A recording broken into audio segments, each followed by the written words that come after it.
Et donc je vous demande d'accueillir Auristelle Marx. Auristelle Marx, allez, on l'applaudit plus fort. Bien Auristelle. Voilà. Merci.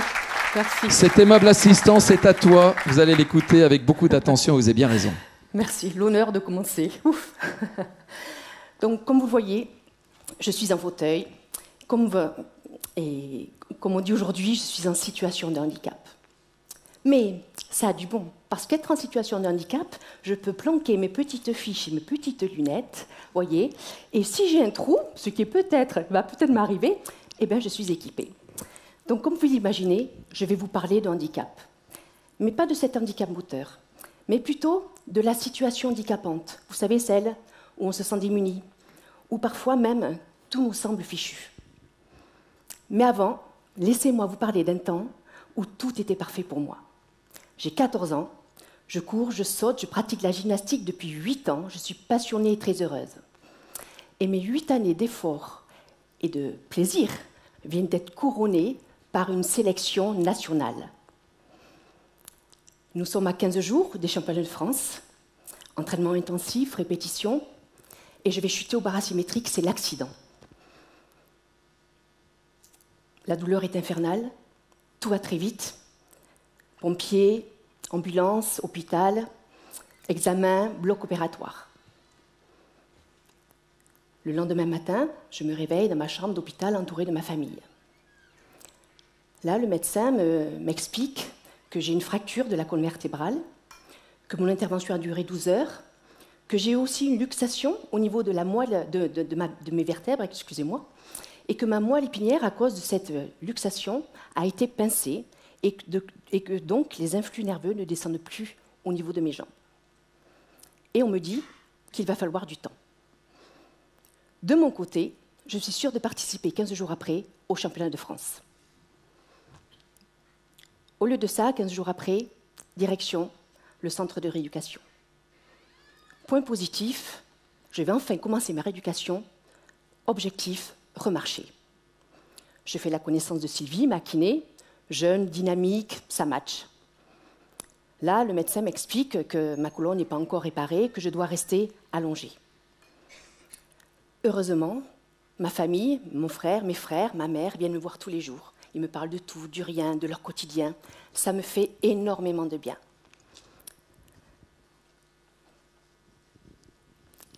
Après ces 2 mois allongés, donc me voilà, excusez-moi, j'ai oublié de passer ma slide. 2 mois donc restés allongés. Donc, voilà, j'ai un trou. 2 mois allongés. Donc, mais pour le coup, je vais regarder mes fiches. Vous savez quoi? Donc, et puis on va vous encourager, voilà. Voilà. 2 mois allongés, je prends mes lunettes. Voilà, on va l'encourager, c'est bien. 2 mois écoulés, oui. Voilà, merci. 2 mois allongés, 2 mois donc restés allongés, 2 mois écoulés. On m'a fabriqué un beau corset. Arrive enfin le jour où je vais pouvoir me rasseoir. Sylvie et le médecin sont là. Ils m'aident à me rasseoir. Ça y est, je suis assise au bord du lit. Tout va bien, aucune douleur, ça craque pas. Yes! Première étape de franchie, première victoire. Le lendemain, on me présente mon fauteuil. Pour moi, une libération. La liberté de pouvoir aller dans les couloirs, aller dehors, aller manger au réfectoire avec mes compagnons de galère. Très bien. Alors, je continue, je garde le cap, objectif, remarcher. Les journées de rééducation s'enchaînent, je travaille dur. Et malgré tous mes efforts, aucune amélioration au niveau de mes jambes. 6 mois se sont écoulés, 6 mois toujours en fauteuil roulant. Donc je réapprends à marcher avec des orthèses, d'abord entre les barres parallèles, puis avec des cannes. Et avec ma famille, nous allons consulter d'autres neurochirurgiens. Et là, je découvre qu'il n'existe aucune greffe de la pointe épinière, et puis que surtout les premiers mois sont décisifs, où la moelle se répare un peu et on travaille dessus, ou plus du tout. Alors je prends conscience de la gravité de ma blessure et mes espoirs s'éloignent. Et le plus redoutable pour moi, ça va être quand je me retrouve seule le soir, dans ma chambre, seule face à moi-même. Et là, je vais passer par toutes les étapes, le déni, la colère, tout ça, et je vais me poser plein de questions. Pourquoi moi? Pourquoi moi? Qu'est-ce que j'ai fait pour mériter ça? Je vais même parler au bon Dieu. Mais qu'est-ce que j'ai fait pour mériter ça? Comment je vais supporter ça? Qu'est-ce que je vais devenir? Tout me manque, les copains, le collège, la gym. Je ne me supporte plus, je déverse ma colère sur mon entourage, qui malgré tout continue à être là tous les jours et me porter. 9 mois se sont écoulés depuis mon accident. Toujours aucune amélioration. Ma moelle épinière ne veut rien savoir, mes jambes sont paralysées. Je comprends que je vais probablement plus remarcher. Mes pensées sont noires, plus aucune certitude sur ma vie de jeune fille, sur ma vie de femme, sur ma vie professionnelle. C'est très, très, très, très, très, très dur. Donc là, je vais bientôt quitter le centre de rééducation, ma rééducation est terminée, je vais rentrer chez moi. Et cet après-midi-là, avec ma mère, nous marchons dans les couloirs du centre de rééducation, moi avec mes cannes, elle à côté, et nous discutons. Et je vais lui dire la phrase la plus douloureuse que j'ai jamais dite, non pas par honte, ni par culpabilité, mais parce que le dire, ça va être l'avouer à moi-même.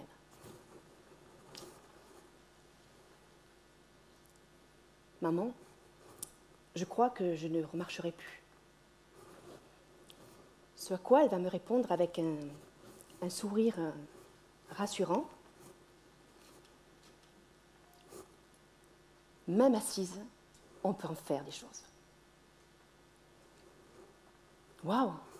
Mais qu'est-ce qu'elle me dit là? Mais qu'est-ce qu'elle me dit? Mais non seulement elle me dit elle me confirme que je vais rester clouée sur ce fauteuil, mais en plus, au lieu de tomber là en sanglots, elle est en train de me dire que tout n'est pas foutu, moi qui voyais ce mur là devant moi se hisser. Alors oui, ben, croyez-moi, en une dixième de seconde, ces mots sont venus me percuter et réapparu dans mon esprit un petit espoir, une minuscule lumière, mais vraiment un nouvel espoir. Mais oui, tu as raison, maman, tu as raison. Je vais sans doute rester clouée sur ce fauteuil, mais peut-être qu'assise, on peut en faire des choses. Alors je ne suis pas en train de vous dire que ça va être facile, immédiat, que je ne vais pas encore devoir cheminer, faire le deuil de ce que j'étais, de ce que j'aurais pu être, de certaines de mes amies, de mes passions. Mais je sais désormais que je dois continuer assise. Alors, c'est parti. Sportive dans l'âme, bien sûr, ben, j'ai envie de reprendre une activité. Et très, très, très vite, je me pose la question, laquelle choisir, qu'est-ce que je veux faire? Pourquoi pas le tennis? Moi, à ce moment-là, après des mois de galère, j'idéalise ça et je me dis, aller taper la balle au soleil avec mes frères le week-end, parfait. Alors au début, ben, je ne vais pas du tout m'amuser. Ça va être très dur, bien sûr. Repartir de zéro, tout réapprendre, ça va être compliqué. Mais l'ADN parle, je persiste. Entraînement régulier, coup droit, replacement, coup droit, revers, volée, service. Quelques gammes plus tard, et plusieurs années aussi plus tard, me voilà reparti cette fois-ci avec le fauteuil. J'enchaîne les tournois. Au début, j'enchaîne aussi les défaites. Le plus dur pour moi dans ce sport, ça va être l'aspect mental. À la gym, c'est dur, mais je me battais contre moi-même. Là, il faut que je me reformate parce que j'ai un adversaire, c'est un duel. Ok, je réapprends. Je persiste. Je commence à faire des tournois. Au début, pareil, je perds beaucoup de matchs. Puis je commence à gagner. Je gagne de plus en plus jusqu'à me hisser au niveau national. Waouh, extraordinaire. Et je continue. Et là, j'entrevois un peu, peut-être d'aller plus loin. Effectivement, je suis repérée, j'intègre le Crew France. Stage, circuit international. Et je parviens à me hisser, à me sélectionner. Donc, entre-temps, beaucoup de tournois. Je parviens à me sélectionner aux Jeux paralympiques de Barcelone en 92. Puis, bien sûr, je continuerai jusqu'à Atlanta en 96, où j'obtiendrai 2 médailles. Waouh, je ne vous dis pas, le Graal pour un sportif de haut niveau. Merci.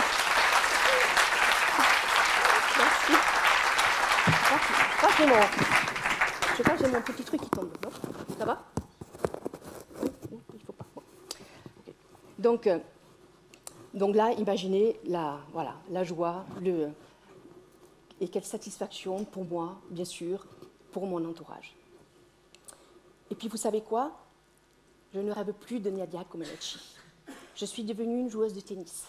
Certes assise, mais désormais, quand je rentre sur le court, c'est pour gagner.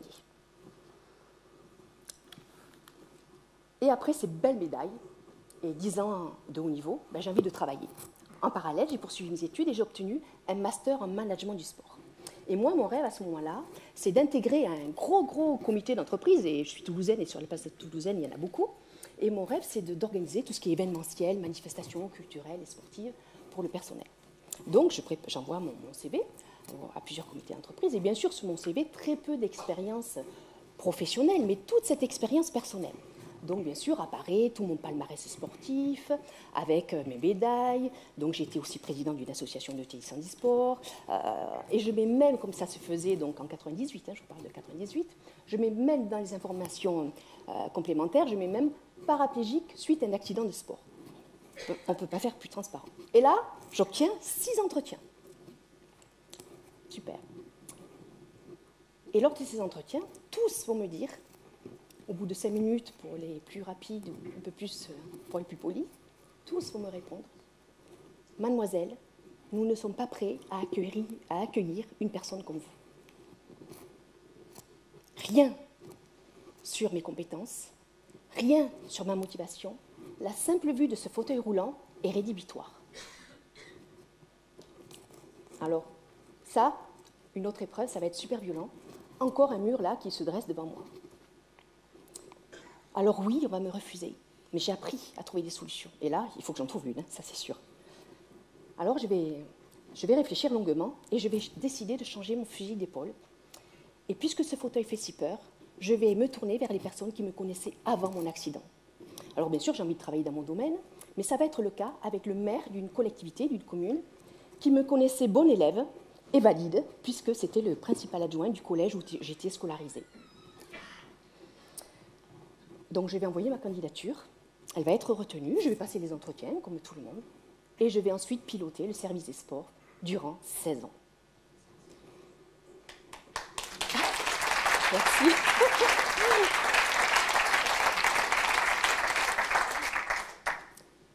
Et ma vie de femme dans tout ça? Bah oui, mince alors. Alors, bien sûr, et mon homme, nous voulions être parents. Et bien sûr, nous nous sommes posé beaucoup de questions. Le porter, le mettre au monde, l'élever, le rendre heureux, les activités, le regard des autres. Alors aujourd'hui, je peux le dire, le porter, ça a été 9 mois exceptionnels, même pas une nausée. Le mettre au monde, je le savais, bien sûr, je m'étais renseignée, je n'avais pas le choix, césarienne obligatoire. Mais tout le monde va bien, c'est le principal. Et puis pour ce qui est de l'élever, de le rendre heureux, les activités, le regard des autres, nous avons fait comme tous les parents, nous avons géré. Et pour résumer, pour jouer au tennis et aux échecs, parce que son papa est passionné d'échecs, ça y est, papa et maman. Et pour aller s'éclater à la plage, c'est avec tonton, tati, mamie et les cousins. Les voilà.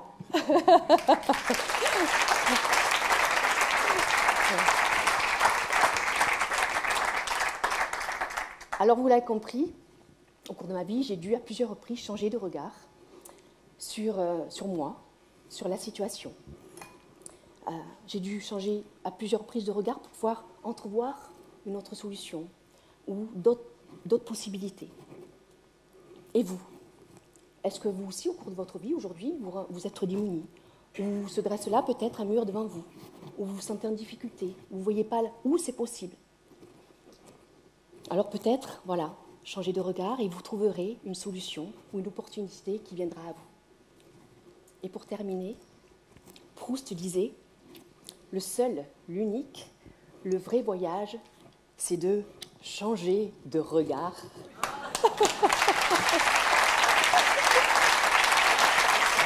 De voir la vie en rose. Voilà. Merci et bravo, Auristelle Marx.